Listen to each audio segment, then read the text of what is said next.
Hello বন্ধুরা, এই মুহূর্তে আমরা লুলু মল ত্রিবান্ধামে Paragon one of the famous রেস্টুরেন্টের সামনে দাঁড়িয়ে আছি। Fifth largest restaurant. সবচেয়ে বড় জিনিস হচ্ছে কি খাওয়া দাওয়া। Special credit goes to Atanu Das. এর জন্যই আজকে আমরা এখানে এসেছি। খাওয়া দাওয়া এখানে আপনারা যদি আসেন অবশ্যই কারিমিনটা ট্রাই করবেন। বিরিয়ানিও খেতে পারেন, but I will prefer it with paratha. Karimeen হচ্ছে একটা ফিশ, আমাদের বাংলাতে যারা একটা তেলাপিয়ার মতো, কিন্তু প্রিপারেশনটা অদ্ভুত সুন্দর।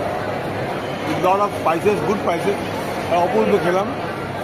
আমি সত্যি অভিভূত হয়ে গেলাম। এত ভালো খাওয়া আমি কোনোদিন কম করি। Thank you.